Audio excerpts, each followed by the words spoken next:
이제 2시간 후면 박근혜 대통령 탄핵 심판 선고가 내려질 것입니다. 박근혜 대통령은 이미 지난 12월에 국민에 의해 탄핵되었습니다.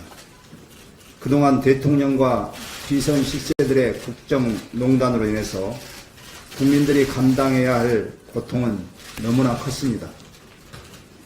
현직 대통령이 주범이 된 국정농단은 우리 헌정사의 오역으로 남을 것입니다. 부끄러운 일이 아닐 수 없습니다. 하지만 오늘의 결정이 대한민국의 주권이 국민에게 있고 모든 권력은 국민으로부터 나온다는 헌법 제1조를 확인하고 우리의 민주주의가 온전히 살아있음을 보여줄 것이라 확신합니다.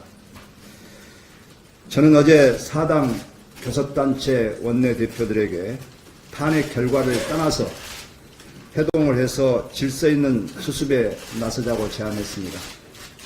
그 결과 다음 주 월요일 13일 회동을 갖고 신속하게 전체 상임위원회를 개최해서 현안 업무에 대해서 보고를 받고 안정된 국정을 유지해 나가기로 합의했습니다. 또한 2월 임시국회에서 못다한 개혁입법과 민생법안을 3월 임시국회에서 계속 심사해 나가기로 했습니다. 국민의당이 앞장서서 노력하겠습니다.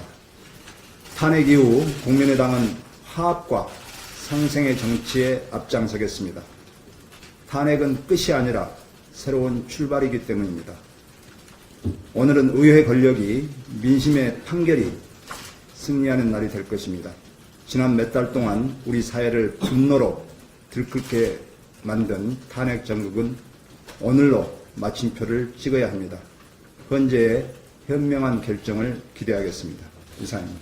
선고가 있기 때문에 좀 월요일쯤 하려고 했었는데 대표님께서 오늘 하는 게 좋겠다고 해서 말씀을 드리겠습니다.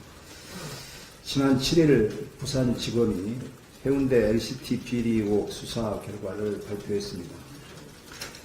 검찰은 박근혜 정권의 핵심인 현기환 전 청와대 정무수석과 배덕광 자유한국당 의원 등 12명을 구속하고 12명을 불구속 기소했습니다. 그러나 정치인들에 대한 로비 의혹, 비정상적인 인허가 과정, 포스코 시공 참여, 부산은행 대출 과정 등에 대해서는 밝혀진 게 거의 없습니다. 전형적인 꼬리자르기 수사로 탄핵에 가려져 수사 7개월 만에 막을 내린 영두사미로 끝난 부실 수사입니다.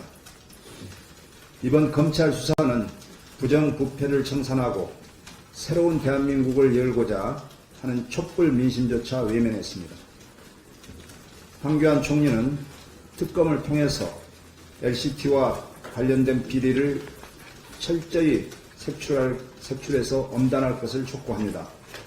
진상규명을 통해서 권력에 기대어 편법과 불법으로 얼룩진 사회를 정의로 바로 세워야 할 것입니다.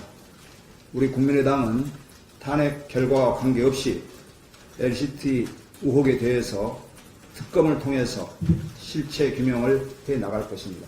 이상입니다.